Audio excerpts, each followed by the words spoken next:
Varicose veins కి సరైన చికిత్స కోసం సంప్రదించండి ఎవిస్ హాస్పిటల్. ఇప్పుడు కొంచెం టైం దొరికింది కాబట్టి మీ 90s రీయూనియన్ హీరోయిన్స్ అంతా కలవటం ఇవి జరుగుతున్నాయా? ఆ? చేస్తాం. మీనా గారు, రమ్యకృష్ణ గారు. మీనా రమ్య ఇప్పుడు షూటింగ్స్ చేస్తున్నారు, మళ్ళీ బిజీగా ఉన్నారు. అవును, ఆమెది 45 years అయిన దానికి మీరు ఆ, వెళ్ళారు కదా? వెళ్ళాను. మేమిద్దరమే ఎక్కువ సినిమాలు కలిసి చేసాం, నేను మీనా. కన్నడ, తెలుగు, తమిళ్ అన్నిట్లో ఇద్దరు హీరోయిన్లు అంటే నేను మీనా ఎక్కువ చేసాం. అవును. సో తన ఫంక్షన్ కి నేను వెళ్ళాలి కదా. సో టఫ్ ఫైట్ ఉండేది కదా అప్పుడు హీరోయిన్స్ కి మధ్యలో. Performance నువ్వా నేనా, wise ఉండేది. నువ్వా నేనా? గొడవలు ఏమి ఉండేవి కాదు. నాతో అందరు హీరోయిన్లు చాలా ఫ్రెండ్లీగా ఉంటారు. ఓకే. రమ్య, రాధికక్క, ఖుష్బు, మీనా Hmm. అందరు నాతో బాగుంటారు. ఎప్పుడు Okay. కూడా కలుస్తూ ఉంటాము. సో యాక్టింగ్ చేసేటప్పుడు డ్రెస్సింగ్ లో ఓకే. బెస్ట్ గా కనిపించే దాంట్లో పోటీ ఉండేది మాకు. అవునా? ఎప్పుడు కూడా వాళ్ళు వచ్చి చూస్తారు, వాళ్ళ అసిస్టెంట్ వచ్చి చూస్తారు, ఎవరు ముందు వస్తారో వాళ్ళ డ్రెస్సింగ్ ని ఇంకో ఆర్టిస్ట్ వాళ్ళ అసిస్టెంట్ చూసి ఏ కలర్ వేస్తుంది, దానికన్నా మంచి కలర్ వేయాలి. అన్ని రెడీగా ఉంటాయి కదా, మాకు ఒక డ్రెస్ ఉండదు, 10-15 ఉంటాయి. సో అప్పటికప్పుడు ఒక హౌస్, ఇప్పుడు బొబ్బిల్ సింహము ఇద్దరికి చీరలే. సో వాళ్ళు ఏం కలర్ వేస్తారని మేమేం కలర్ వేస్తామని వాళ్ళు చూస్తూ ఉంటారు. అంటే బెస్ట్ గా ఉండడానికి పోటీ పడేవాళ్ళం. ఫస్ట్ నుంచి కూడా మీరు చీరల్లోనే అందంగా ఉంటారులే. అబ్బా పెర్ఫార్మెన్స్ కూడా చీరల్లోనే బాగా చేసేవాళ్ళం. అబ్బా అంతే కదా? మీకేం కంఫర్ట్ ఎక్కువ అంటే ఈ డ్రెస్ వేసుకుంటే బాగుంటుంది? అట్లే నేను మీరు ఎక్కువ ఎక్కువ నాకు వల్గారిటీగా ఎక్కడ కనిపించింది. నేను ఎక్కువ శారీస్. అదే ఎక్కువ శారీస్, అదే నాకు గుర్తుంది కాబట్టి నేను చెప్తున్నాను. శారీస్ లోనే అప్పటి నుంచి ఇప్పటికి శారీస్ లోనే రోజా గారు అందంగా ఉంటారు. Thank you. అందుకనే వేరే డ్రెస్సుల్లో వచ్చి ట్రోల్ చేసేది. అక్కడ నువ్వు స్విమ్మింగ్ పూల్ లో చీర కట్టుకొని దిగమన్నట్టున్నావు, భలే చెప్తావు. ఏ ఊర్లో ఉంటామో దానికి తగ్గట్టు డ్రెస్సింగ్ చేసుకోవాలి. ఎడారిలోకి వెళ్ళి పట్టు చీరలు కట్టుకోండి, లేకపోతే ఎండల్లోకి వెళ్ళి పట్టు చీరలు కట్టుకోండి అంటే మనకి కాదు. అది చెప్పేవాడు పెళ్ళాం, కూతురు, చెల్లెలు ఏ డ్రెస్ వేసుకుంటుందో వాడు ఒకసారి వెనక్కి చూస్తే మళ్ళీ ఇంకోసారి ట్రోల్ చేయడు. సమయం సందర్భం బట్టే కదా ఉంటాం. ఫ్లైట్ లో పోతాం, చుడిదార్ వేసుకొని పోతాం, సూట్ కేసులు ఉంటాయి, బ్యాగులు ఉంటాయి, చీర ఎత్తుకుంటే దాని మీద వేసి కింద పడతాం. సో ఆ కంఫర్ట్, అంతేగాని వల్గర్ గా ఏదో స్లీవ్లెస్ లో షార్ట్స్ వేసుకుని తిరగను కదా, నేను ఎప్పుడు కూడా తిరగను అలా. అవును. సో ఫుడ్ ఏం తీసుకుంటారు రోజా గారు? ఫుడ్ బాగా మంచి ఇష్టంగా తింటా, కొంచెం తిన్నా ఇష్టంగా తింటా. సో ఇప్పుడైతే బాగుంటాయి. కార్తీక మాసంలో ఉన్నాను, ఫుల్ వెజ్, అందుకే. ఓకే. లేకపోతే నాన్ వెజ్ లేకపోతే ముద్ద నాన్ దిగదు. వెజ్ లాగా ఇంట్లో ఎప్పుడు ఉంటుంది, నాటుకోడి పులుసు, ఫిష్. ఓకే.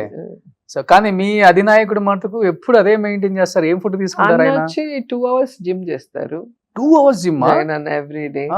అండ్ ఫుడ్ కూడా చాలా లిమిటెడ్ గా, అన్ని ఏమంటారు ఆకుకూరలు, ఫ్రూట్స్, వెజిటబుల్స్ అవే ఎక్కువ తింటారు, రైస్ అవి తిన్నారు. అందరూ అంతే, శర్మిల గారు కానీ, భారతి మ్యామ్ కానీ, అమ్మ గాని, అందరూ చాలా లిమిటెడ్. మీ నియోజకవర్గాలకు వచ్చినప్పుడు తెలుస్తుంది అసలు వాళ్ళు ఏం ఫుడ్ మాకు తింటారు. పాదయాత్ర వచ్చినప్పుడు చూసాం ఫుడ్. ఒక ఇంటర్వ్యూలో కూడా చెప్పాను నేను, ఓకే. అన్న తినేటివి అడిగితే చెప్పాను. ఇడ్లీ, దోశ లాంటివి తినరు, చాలా తక్కువ. Protein food. చాలా ఏమంటారు హెల్త్ కాన్షియస్ బాగా అందరికి. ఓకే. వాళ్ళందరూ కూడా అలాగే ఉంటారు. సో పాలు కూడా ఏదో 1 లీటర్, 1 లీటర్ పాలు 1 గ్లాస్ అవుతుంది, అంతే. అల్లం వేసి మరగపెట్టి తాగుతారు. మీరు ఫాలో అయ్యారు నెక్స్ట్ అదేమన్నా ఆయన డైట్ ని? ఫాలో అవట్లే మీరు ఇంకా? నేను బాగా తింటాను, ఫుడ్ ఇష్టం. ఫస్ట్ నుంచి కూడా బాగా ఇష్టం. వెంకటేష్ గారు ఇలా చూసేవాళ్ళు, ఇంత పెద్ద క్యారేజ్ వచ్చేది, మీ ఇంటి దగ్గర నుంచి? అందరం కూర్చొని తినేవాళ్ళం. నాతో షూటింగ్ ఉందంటే అందరికి భోజనాలు. అలా ప్రభు గారు, శివాజీ గణేష్ వాళ్ళ అబ్బాయి ఉంటే అందరికి భోజనాలు. అట్లా మేము ఎంజాయ్ చేయడమే కాకుండా ఫుడ్ అందరికి పెడతాం. ఓకే. వెంకటేష్ సార్ వాళ్ళంతా కూడా లిమిటెడ్ ఫుడ్ తింటారా, వాళ్ళు మా క్యారేజ్ వస్తే ఇట్లా చూస్తారు, హీరోయిన్ ఏంటి పెద్ద క్యారేజ్ వచ్చిందని. ఫస్ట్ డే నాకైతే ఆ ఎక్స్ప్రెషన్ ఇప్పటికీ గుర్తుండిపోయింది అసలు. ఓకే. సో ఇంకేంటి రోజా గారు, బ్యాక్ టు ఫార్మా, మళ్ళీ ఇంకా నియోజకవర్గంలో యాక్టివ్ అవ్వటం? ఎస్. సో ఆ రోజు నుంచి అక్కడే ఉన్నాను. కౌంటింగ్ అవ్వగానే నేరుగా కాన్స్టిట్యున్సీకి వచ్చాను. ఒక 7 days ఉన్నాను. ఎన్ని రోజులు అయింది కోలుకోవడానికి? అదే హ్యాట్రిక్ కొడతాను అనుకున్నాను ఈసారి. ఫస్ట్ రౌండ్ లో తెలిసిపోయింది సంథింగ్ రాంగ్, ఏదో జరిగింది. ఎందుకంటే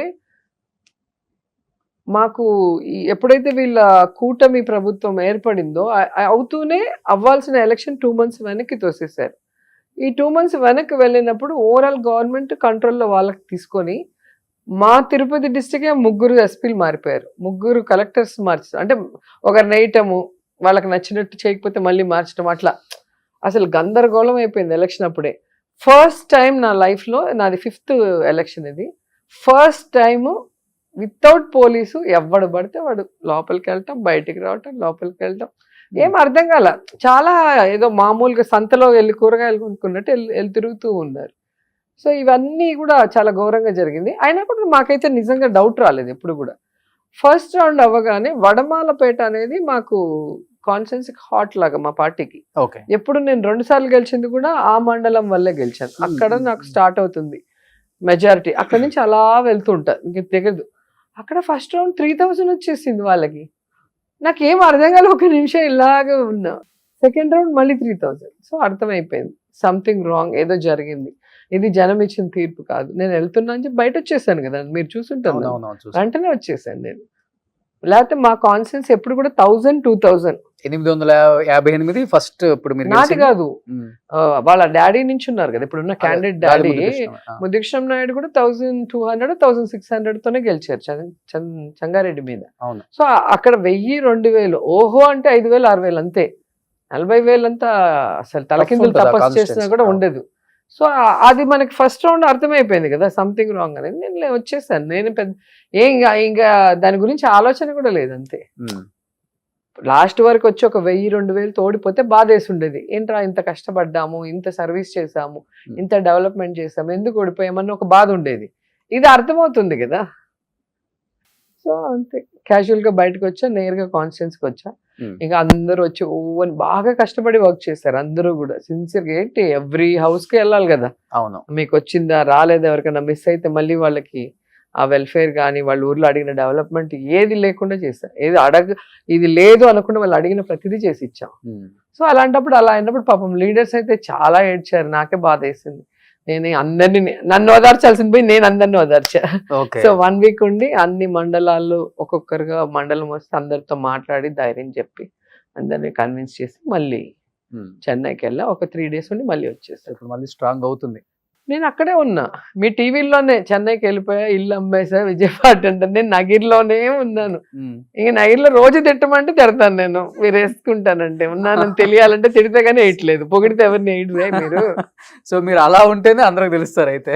అవును, మరి ఇష్యూ జరిగింది మొన్న, ఒక అమ్మాయిని చంపేశారు వడమలపేట. ఇంక అక్కడికి వెళ్ళి మాట్లాడటం. లేకపోతే మామూలుగా ఊరికి ఏం మాట్లాడతాం మనము.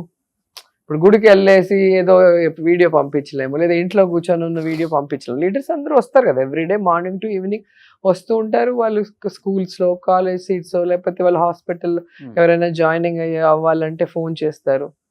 అవన్నీ మేమే కదా చూసుకోవాలి. నా ఫోన్ డైరెక్ట్ యాక్సెస్, చిన్న కార్యకర్త వరకు ఎవరైనా ఏ టైంలో నాకు ఫోన్ చేస్తే ఇమీడియట్ నేను వాళ్ళతో మాట్లాడి చేసి.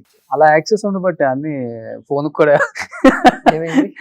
సో మీ వెల్ విషెస్ కూడా ఎక్కువ కాల్ చేసేది, ఫోన్లు చేసి ఎక్కువ తిట్టడం. అంత సీన్ లేదు. బిఫోర్ పాలిటిక్స్ లో అంత సీన్ ఇవ్వదు. ఫోన్ చేసి మాట్లాడితే కాల్ చేతులు ఇచ్చేస్తాయి, ఏదంటే అది మాట్లాడితే. అట్లా తెలియదు, అంత ధైర్యం చేయరు. హీరోయిన్ ఉన్నప్పుడు అదొక క్రేజ్ ఉంటుంది కదా, అల్లరి పిల్లలు. పాలిటిక్స్ వచ్చిన తర్వాత ఎప్పుడు లేదా వచ్చాక నాకు ఫోన్ చేసి ఎవడు మాట్లాడాను, వాట్సాప్ లలో పంపటాలు. నేను అసలు కొత్త నెంబర్లు ఎత్తాను కదా, ఆల్మోస్ట్ అన్ని ఫీడ్ చేసి ఉంటా మా కాన్స్టిట్యున్సీలో ప్రతి ఒక్కరి నెంబర్. అందుకే ఎవరికైనా చెప్తా నేను, ఒకవేళ ఫోన్ ఎత్తలేకపోతే ఏదైనా పని మీద ఉండి మీరు మెసేజ్ పెట్టండి అంట. ఒకవేళ కొత్త నెంబర్ వస్తే నేను ఎత్తాను కదా, సో వాళ్ళు మెసేజ్ పెడతారు కదా, పలానా ఊరు పలానా వాళ్ళని మాట్లాడాలంటే వెంటనే నేనే చేస్తాను. అందరికి అలవాటు.